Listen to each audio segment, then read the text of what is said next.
Hello everyone, welcome to Guild Mentor online e learning platform. मुझे उम्मीद है कि आप सब लोग ठीक होंगे और अच्छे से हार्ड वर्क कर रहे होंगे। जिस प्रकार आप सभी बच्चों का रिस्पांस आता है, बहुत ही अच्छी बात है। स्पेशल तौर पे कमेंट बॉक्स के अंदर मुझे बड़ी तसल्ली होती है इस बात से कि जैसे आप लोग रिप्लाई करते हैं तो मैं उन विद्वान सज्जनों के आपको नेम भी बताऊँगा। स्पेशल तौर पर हमारी क्लासेस चल रही हैं पुड्डा कानूगो। अभी जो लेटेस्ट मैं आपको जीके वगैरह कवर करवा रहा हूँ, मैक्सिमम हमारी ट्राई ही है कि आपको जितना अच्छा सिलेबस हम करवा दें उतना ही अच्छा एग्जाम के पॉइंट ऑफ व्यू से। बहुत सारे बच्चों के अलग अलग डिमांड्स होती हैं, अलग अलग क्वेश्चंस होते हैं। मैं उन पर भी थोड़ा थोड़ा आपको प्रकाश डालूंगा ताकि सब बच्चों को संतुष्टि हो जाए। उनसे पहले मैं चाहता हूँ कि जो बहुत अच्छे बच्चे रिप्लाई करते हैं, मोहित पूनिया, नवदीप, पवन कुमार, नेहा वर्मा, कुलदीप और स्पेशल बहुत सारे बच्चे इनके बीच में भी हैं, जैसे नवजोत दीप है और कुलदीप है, जैस्मीन हांडा है, दर्पण सिंह है, तरुण है, मनजिंदर है, सिकंदर है, गगन पुल्लर, मनदीप, राहुल, नवनीत, कामिनी, मनप्रीत, कुलविंदर, आफ्टर दैट सोनू, राहुल कुमार, लखविंदर सिद्धू या रमिंदर सिंह की बात है, नेहा वर्मा, भीम कुमार, प्रिंस और स्पेशल एक स्टूडेंट है सुरेंद्र कुमार, कमलजीत, किरणप्रीत, नेहा वर्मा, रमिंदर, संजू। और ये सब लोग बहुत अच्छा लगता है कि जब आप लोग कंटिन्यू रिस्पॉन्स करते हैं कि जब आपको कोई क्वेश्चन पूछा जाता है। और मैंने पीछे क्वेश्चंस दिए थे, उन पे बढ़िया आपके आंसर्स रहे हैं। आज का जो सेशन रहेगा ये आपका 5 ईयर प्लानिंग्स का पार्ट सेकंड में कोशिश करूंगा इसको कंप्लीट कर देंगे। पंचवर्षीय जो योजना है उसके संबंधित है। बहुत ही खूबसूरत इसमें क्वेश्चन होंगे जो आपके आने वाले पेपर के संदर्भ में मैं मानता हूं कि बहुत इंपॉर्टेंट कॉन्सेप्ट होगा। यहाँ से क्वेश्चन हर साल पूछे जाते हैं और इसके बारे में जो आपको बातें डिटेल में याद रखनी सिर्फ वो मैं आपको बताऊंगा। उसके अलावा आपको कहीं फोकस करने की जरूरत नहीं होगी। आज की सीरीज शुरू करने से पहले मोटिवेशनल थॉट लेते हैं।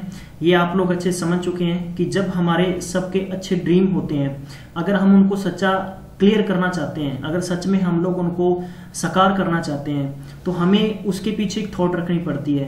तो if we have the courage to pursue them, अगर हमारे अंदर कुछ करने की जज्बा है तो हम डेफिनेटली किसी भी काम को सच कर सकते हैं। तो ये याद रखें। इसी थॉट के साथ हम आज की सीरीज को शुरू करते हैं। 4th 5 ईयर जो योजना थी, चौथी थी 5 वर्षीय योजना, ये इसका जो टाइम पीरियड है आपको दे रखा ऑलरेडी यहाँ पर। सबसे पहले तो आपको टाइम पीरियड याद रखना होता है, बस इसमें से 4-5 बातें होती हैं। 1969 से 1974, और ये आपको पता था कि 5 वर्ष है तो 5 साल की रहेगी। इसके बीच में कभी कभार कंडीशंस ऐसी हुई हैं कि जो 2 साल की रही हैं या 3 साल की रही हैं, मैं उनके बारे में बताता रहूंगा। इसके लिए आपको सबसे पहले याद रखना है कि जो चौथी पंचवर्षीय योजना थी इसका जो टारगेट ग्रोथ था 5.7% रखा था, लेकिन ये हुआ कितना 3.30%। और इसके पीछे रीजन क्या था, जो रीजन भी था वो भी बताता हूं। और बेसिकली किस बेस पे रखा था, ये सारे का सारा रखा गया था कि growth rate on agriculture to enable other sector to move forward. ठीक है, सबसे बड़ा रीजन था ये हमारा। अब इसके जो पहले 2 साल थे, 2 साल तो बहुत ही अच्छा रिकॉर्ड प्रोडक्शन हुआ, लेकिन जो नेक्स्ट अगले 3 साल थे वो अच्छे नहीं हुए। उसके पीछे 2 मेन कारण आते हैं। सबसे पहला कारण आता है कि जो मानसून था वो अच्छा नहीं गया ड्यू टू पुअर मानसून, और सेकंड था वो बांग्लादेशी जो रिफ्यूजी थे बिफोर एंड आफ्टर 71 जो इंडो पाक का वॉर हुआ था, इसमें भी सबसे बड़ा ये इशू रहा है। इसके अलावा एडिशनल फैक्ट आपको ख्याल रखने हैं, मैं आपको क्लियर कर दूं फिर से। जैसे कि अगर इसके डेट वाइज अगर आपसे पूछा जाता है तो मैं डेट वाइज आपको इसका डिटेल दे देता हूं। तो प्यारे बंधुओं, आपने याद रखना है, कोशिश ये करें कि जब भी मैं आपको बताता हूं तो आप अपनी कॉपी पेन पे लिखने की कोशिश करें, क्योंकि थोड़ा सा अगर आप लिखेंगे तो वो आपके दिमाग में एग्जैक्ट फिगर रहेगा, ये मैं आपको गारंटी करता हूं। 1 अप्रैल ये 1969 की बात है और 31 मार्च 1974 तक का ये रहा था। ठीक है, और इसमें एलन माम्ब्रे और अशोक रुद्र मॉडल पर आधारित थी ये पूरी की पूरी जो आपकी पंचवर्षीय योजना थी। ठीक है, इसके बारे में बता दिया। और आत्मनिर्भरता की जो अधिकतम प्राप्ति थी, और इस आत्मनिर्भरता की अधिकतम प्राप्ति से सिंचाई और कृषि यानी एग्रीकल्चर पे सबसे ज्यादा फोकस किया था, लेकिन अच्छा नहीं हुआ। इसके पीछे आपको रीजन बता दिया गया है। इसके बाद में आते हैं प्यारे बंधु 5वीं पंचवर्षीय योजना, जिसका टाइम पीरियड था 1974 से 79 के बीच में रहा है। ठीक है, और ये आपको अच्छे से याद रखना है। पंचवर्षीय योजना जो थी आपकी, ये भी 1 अप्रैल 1974 को इसके शुरुआत रखी गई थी योजना की, और 31 मार्च 79 तक। अब इसके बीच में कुछ एक प्रॉब्लम भी आई थी। प्रॉब्लम ये आई थी कि जो इसका टारगेट था वो 4.4% रखा गया था, ठीक है, 4.4 रखा गया था, लेकिन ये ग्रोथ कितनी हुई थी, 3.8% हुई थी। तो ये आपको ध्यान रखना, और इसको लॉन्च किया था डीडी धर के द्वारा। अब इसमें जो सेकंड कंडीशन आपको ध्यान रखनी कि इसकी जो मेन थीम रखी थी, मेन थीम 2 ऑब्जेक्ट्स पर थी। पहला ऑब्जेक्ट था कि रिमूवल ऑफ पॉवर्टी यानी गरीबी हटाओ, और दूसरा था अटेनमेंट ऑफ सेल्फ रिलायंस। तो ये था। अब इसके बीच में क्या था कि टारगेट ये रखा गया कि promotion to the high rate of growth and better distribution of income and significant growth of the domestic rate and saving were seen as keen instruments. तो ये इसमें कंडीशंस रही हैं। अब आपको ख्याल ये रखना है कि इसके बीच में जो बात कर रहा था मैं आपको 1978 की बात कर रहा था मैं, बेसिकली आपको यहां पर 1978 भी मिलेगा, लेकिन इंस्टेड ऑफ 79 तक रखा गया था। और इसके बीच में क्यों रखा गया था, क्योंकि जनता पार्टी थी, जो जनता पार्टी की जो सरकार थी वो पावर में आ गई थी। बेसिकली आपको पेपर के संदर्भ से मैं बताऊं तो ये आपको ऐसे भी पूछा जा सकता है कि 1 अप्रैल 1974 को शुरुआत हुई, 1975 तक ये रही थी। इसके रीजन क्या था, आपको ध्यान रखना है कि सबसे पहले था गरीबी को हटाना, आत्मनिर्भर करना, और जो एग्रीकल्चर पर करीब लगभग 2130 यानी 2130, मैं आपको फिगर बता देता हूं, 2130 करोड़ रुपए। सो आपको याद रखना है कि 2130 यानी 2130 करोड़ रुपए टोटल इसके लिए रखा गया था सरकार के द्वारा। उसने सोचा था भी योजनाएं, प्रयोजन, ड्रॉट प्रोन एरिया प्रोग्राम और उच्च उत्पादन जैसे कि सीड्स की आपको ब्रीड ज्यादा बनाना, और जिससे एग्रीकल्चर जो हमारा है वो बहुत ज्यादा मजबूत हो जाए और जिससे ग्रोथ बहुत ज्यादा बढ़ जाए। और बेसिकली इसका ओखिया बिराज, गोदावरी बिराज या तजे वाला बिराज के माध्यम से सिंचाई योजनाओं का विस्तार भी किया गया था, ठीक है। इसके बारे में चलते हैं, अगला पॉइंट पढ़ते हैं। इसके बीच में एक प्रॉब्लम और आई थी कि जो रोलिंग प्लान था, इसके कारण क्या था, इसका कारण ये था कि जो सरकार का क्या था कि विश्वास प्रस्ताव पार नहीं हुआ था, उसके बीच में सरकार वापस से गिर गई थी, और कांग्रेस सरकार ने आकर 1980 के अंदर इस प्लान को क्या कर दिया था, चेंज कर दिया था डिफरेंट प्लान के अंदर। तो पेपर में सिर्फ आपको रोलिंग प्लान का पूछा जाएगा, तो ये आपने ध्यान रखना है कि 1978 से लेकर 80 तक यानी 2 साल का। बेसिकली आपको there were the 26th plan Janata government put forward to 17, इन्होंने रखा था 1978 से 1983 रखा था, लेकिन इसके बीच में जब सरकार आ गई थी, किसकी, कांग्रेस की सरकार आ गई थी पावर में, कब आ गई थी, 80 में, और उन्होंने जो आगे जो प्लान था वो अपने अकॉर्डिंग चेंज कर दिया था। आगे बढ़ते हैं नेक्स्ट पे। छठा 5 वर्षीय योजना था, 1980 से लेकर 1985 यानी 5 साल के लिए रखा गया था। ये मैं जो आपको बताया था मैंने अभी, क्योंकि गवर्नमेंट चेंज होगी थी, गवर्नमेंट चेंज होते ही उन्होंने सारे के सारे प्लान ये चेंज कर दिए थे। टारगेट रखा था 5.2% और एक्चुअली ग्रोथ कितनी हुई थी, यहाँ पर 5.66% हुई थी, यानी इसमें ग्रोथ बढ़ी थी। और फोकस किस पे किया था कि इंक्रीज द नेशनल इनकम और मॉडर्नाइजेशन ऑफ टेक्नोलॉजी का बढ़ावा देना, और इंश्योरिंग जो अपने कंटिन्यू डिक्रीज थे किसमें, गरीबी में, और इन एम्प्लॉयमेंट जो आपकी एम्प्लॉयमेंट्स थी उसको मजबूत करना था, पॉपुलेशन पे कंट्रोल करना था, और फैमिली प्लानिंग्स पे मजबूती देनी थी। ये आपके टारगेट रखे गए थे सरकार के द्वारा, और जिसमें इनको 5.2 का जो टारगेट था और उसके बदले 5.66% आपकी मजबूती मिली थी, ठीक है। इसके अलावा पेपर के संदर्भ से आपको याद रखना है, इस योजना में भी आपको ध्यान रखना कि हर किसी भी योजना के अंदर गवर्नमेंट की पॉलिसीज में आपको एग्रीकल्चर के संबंधित तो होती है। एग्रीकल्चर हो गया, उसके अलावा इलेक्ट्रिसिटी हो गया, इस पे फोकस किया था, और dry land agriculture development programme को भी लागू किया था, ताकि जो जितने भी जो सूखा एरिया था जहां पर पानी की व्यवस्था नहीं होती, प्रॉपर तरीके से ग्रोथ नहीं होती, एग्रीकल्चर की लोगों को कमी होती है, या जैसे कि मैं कह दूं कि अनएम्प्लॉयमेंट ज्यादा बढ़ता है, बेरोजगारी जहां ज्यादा होती, उसके लिए गवर्नमेंट ने ज्यादा से ज्यादा कुछ एग्रीकल्चर को बढ़ावा देने के लिए इंडस्ट्रियल बढ़ेंगे, इसलिए सरकार ने प्लान रखा था, और ये कहीं ना कहीं जाकर ये प्लान मजबूत भी रहा। इसके बाद में आते हैं 7th यानी 7वां पंचवर्षीय योजना, जिसका टाइम पीरियड था 1985 से लेकर 1990 के बीच में, ठीक है।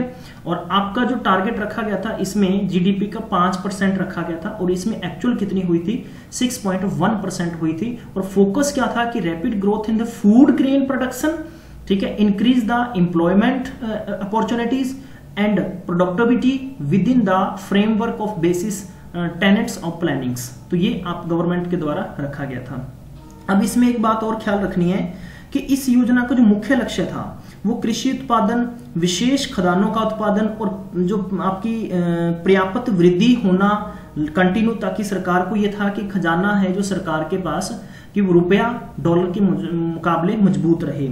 और इसमें जो स्पेशल जो हम कहते हैं कि जो हमारे ईस्ट साइड के या हम वेस्ट साइड के, नॉर्थ साइड और चारों तरफ से हम पूर्वी स्टेट्स की बात कर रहा हूं मैं, जो स्पेशल जो राइस प्रोडक्शन था उसकी शुरुआत करनी, और इस योजना के अंदर जैसे ऑयल, खाद्य जो तेल होते हैं उनके बढ़ावा देना, national oil seed development project की शुरुआत करना, और इसमें वाटर जो आपका संरक्षण था उसको बढ़ावा देना, जिसको हम पानी या कह सकते हैं कि जल संरक्षण को बढ़ावा देना, और जिसमें खेती के जितने भी सूखापन है उसको दूर करना। तो बेसिकली ये टारगेट थे। The plan was very successful और इकोनॉमी रिकॉर्डेड हुआ था 6% ग्रोथ रेट अगेंस्ट द 5%, यानी लगभग इसमें 1% गवर्नमेंट अपने जो टारगेट रखा था उससे ऊपर चली गई थी। आगे देखते हैं, इसमें आता है 8वां 5 वर्षीय योजना जो 1992 से 1997 के बीच में रखा गया। इसके अंदर 8वां जो था इसमें postponed by the 2 year because of the political uncertainty at the centre. तो सेंटर के अंदर कुछ अनसर्टेनिटी थी जिसकी वजह से ये प्लान के अंदर बीच में दिक्कत आई, लेकिन अंतिम रूप से स्वीकृति हो गई। और इस योजना में जैसे चाय के उत्पादन में करीबन 786 मिलियन जो किलोग्राम की वृद्धि रखी गई थी, किसमें, टी में। देखते हैं इसके बारे में आपको क्या क्या दे रखा है। Payment position, the inflation during the 1991 were the key issue during the launch of plan, यानी इसमें तो दिक्कत रही थी ये प्लान लॉन्च करने में, लेकिन आपको इसमें क्या याद रखना है, एनुअली एवरेज ग्रोथ थी वो 5.6% थी। सबसे पहला फिगर याद रखेंगे। सेकंड आपको ध्यान रखना है कि मेन जो इकोनॉमी आउटकम्स थी during the 8 period plan were rapid economy growth था, हाई ग्रोथ था, agriculture, allied sector and manufacturing sector, growth and export and import, आयात और निर्यात, व्यापार का काम बढ़ा, और जो इसकी वजह से था हमारा ग्रोथ रेट ना तो ज्यादा गिरा और ना ही ज्यादा बढ़ा। ठीक है, तो ये हमारा एवरेज ग्रोथ रहा था। हालांकि 6% पिछले साल था, लेकिन इस पंचवर्षीय में 5.6% रहा, तो लगभग ठीक ठाक ही रहा था। अब इसके बाद में चलते हैं 9वां पंचवर्षीय योजना था। इसका जो ग्रोथ रेट रखा था 6.5% और एक्चुअली कितना हुआ था 5.35%, थोड़ा कम हुआ। तो ये किस वजह से हुआ, develop in the contest of the 4 important dimensions, quality of life, second था आपका generation of the productivity employments, और आपका नेक्स्ट था कि रीजनल बैलेंस और सेल्फ रिलायंस। तो इसमें मैं आपको और समझा दूं कि इस योजना का जो मूल उद्देश्य था ना वो था कि एग्रीकल्चर और जो आपकी गांव के अंदर जो ग्राम जिसको हम पंचायत कहते हैं कि उनको बढ़ावा देना। हालांकि थोड़ा शॉर्ट में दिया है मैंने, लेकिन मैं उसके बारे में आपको एक्सप्लेन कर देता हूं, ताकि जो पर्याप्त उत्पादक रोजगार है ना, जो लोगों की समस्या थी बेरोजगारी, उसको दूर कर सकें। और गवर्नमेंट का मकसद ये था कि जैसे ही लोगों को जैसे गांव के अंदर सुविधाएं मिलेंगी तो वहां उनका पैसा है वो ज्यादा इन्वेस्ट नहीं होगा, पैसा कम इन्वेस्ट होगा, उनको आउटकम उसकी ज्यादा होगी। और इसके लिए लगभग जो क्रॉप्स का एरिया रखा गवर्नमेंट ने 1905 लाख हेक्टर से बढ़ाकर, उसने मैं फिगर बता देता हूं, ये भी आपने याद रखना तो रख सकते हैं, 1905 लाख हेक्टर से बढ़ाकर गवर्नमेंट ने 230 हेक्टर तक रखा। ठीक है, और इसमें की फसल की जो इनकम थी फसल से था, यानी ओवरऑल गवर्नमेंट ने माना कि 134% एक साल की है, तो वो बढ़ाकर लगभग 140% गवर्नमेंट का टारगेट था भी इतना करना है हमने। क्योंकि अगर उन्होंने किसानों को जैसे कि क्या कर दिया कि सीड्स फ्री में देना शुरू कर दिया, यानी अवेयरनेस ज्यादा बढ़ा दी कि आप इस प्रकार से क्रॉप्स करें ताकि आपको बेनिफिट्स के ज्यादा हों। और उससे क्या था कि जैसे गांव के अंदर जैसे सरकार ने जो फोकस करा था वो था आपका डेयरी फार्म शुरू करना, ठीक है, मिल्क प्रोडक्शन करना, और इसके बाद में जैसे फिश का प्रोडक्शन करना, और लगभग यानी 4.5% इसमें जो ग्रोथ थी वो इस एरिया से मानी थी गवर्नमेंट ने। ठीक है, तो आगे देखते हैं आपका 10th 5 ईयर प्लान। 10वां पंचवर्षीय योजना क्या था, इसका जो गोल था सरकार का लगभग 8% का था, ग्रोथ रेट आपकी जो अचीव थी वो इतनी। ठीक है, प्रोडक्शन ऑफ पॉवर्टी यानी काफी अच्छी मानी जाती है ये, 5% पॉइंट्स बाय द 2017, यानी माफ करना 2007। ठीक है, the reduction of poverty ratio, reduction of poverty गरीबी हटाओ लगभग 5% माना जाता है। इसमें सेकंड आपको ख्याल ये रखना है कि providing the gain high quality employment to the addition to the labour force over the 10th period plan. यानी इस जो 9वें प्लान के अंदर सरकार का जो मकसद था कि 19 स्पेशली आपको ख्याल रखना है 10वीं पंचवर्षीय योजना के अंदर कि 1997 से जो गवर्नमेंट की पॉलिसी थी उनको उन्होंने चेंज किया, उनको रिटेन नहीं किया। तो इस योजना में जो एग्रीकल्चर था, जो केंद्रीय महत्व रखता था, उसको डायरेक्ट उन्होंने व्यापार, जैसे कि हम लोकल कहते हैं कि मंडी बाजार जैसे होता है ना, कि लोगों को बढ़ावा देना उससे, ताकि आपके माल का जल्दी पैसा आपको रिटर्न वापस मिले, तो ये सरकार के द्वारा रखा गया। इसमें इंटरनेशनल बाधाएं दूर करना, आवश्यक उपभोक्ता वस्तुओं अधिनियम में करना, कृषि उत्पादन बढ़ाना और उसमें कृषि व्यापार, कृषि उद्योग, निर्यात का उदासीकरण करना, जो ठेके पर जो काम होता था उसको बढ़ावा देना और कृषि भूमि के पट्टे पर देने की बजाय लोगों को ज्यादा रोजगार देना उसका। यूनिवर्सल एक्सेस प्राइम जो एजुकेशन था 2007 में चेंज हुआ। तो ये सरकार की पॉलिसीज थी। Reduction the gender gap, literacy and wages rate on the at least 50% इन 2007 में। तो ये काफी कुछ, यानी 10वीं जो प्लान था उसके अंदर चेंजेस हुए हैं। ठीक है, मैं आपको इसलिए समझाना चाह रहा हूँ, हिंदी इंग्लिश के अंदर लिखा है लेकिन हिंदी के अंदर आई थिंक सब बच्चे समझ जाते हैं। मैं इसलिए नहीं कंसीडर कर रहा, इसको भी हम लोग ओवरऑल पंजाब में समझेंगे, बाकी दूसरे लोग भी इसको समझ सकते हैं। Reduction of the infant mortality rate 45% पर 1000 लिव बर्थ एट 2017 और 28 इन 2012। तो यानी कहने का मतलब ये भी काफी अच्छा या नहीं अच्छा, ये दोनों तरफ से मैं मानूंगा इसको, और एवरेज था। Increase the forest and tree average 25% 2007 और 33% 2012। तो लोग क्या करते थे, जंगलों को काटना, और इस प्रकार की इस पे कंट्रोल हुआ, और इससे क्या है कि हमें ज्यादा गवर्नमेंट को और किसानों को भी इससे आमदन होने लगी। All the villages have the sustained access the portable drinking water 2012, और ये सारे कैसे रखे थे। अब इसको आपको में याद क्या रखना है, सबसे पहले आपको याद ये रखना है कि इसका जो मैंने बताया आपको गोल अचीव 8%। ठीक है, दूसरा आपको रखना है कि 2001 से 2000 जो टाइम पीरियड आपको मैंने दिया है, 2002 से 2000 माफ करना 2002 से लेकर 2007 तक का। ठीक है, दूसरा ये था कि इसमें आपको ये फिगर रखना है प्यारे बंधु, स्पेशल तौर पर जो पॉपुलेशन ग्रोथ थी बिटवीन 2001 और 2011 लगभग यानी 16.2%। ठीक है, इसके बाद में आपको इंक्रीज द लिटरेसी रेट था वो 72% रहा।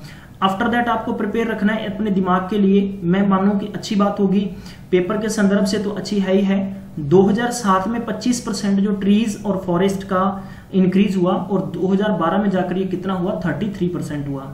इसके बाद में यानी जो ड्रिंकिंग पोर्टेबल वाटर था 2012 के अंदर काफी ज्यादा अच्छी सुविधा प्रोवाइड हुई विलेजेस के अंदर, और cleaning of all the major polluted rivers 2017, other notified stretches 2012।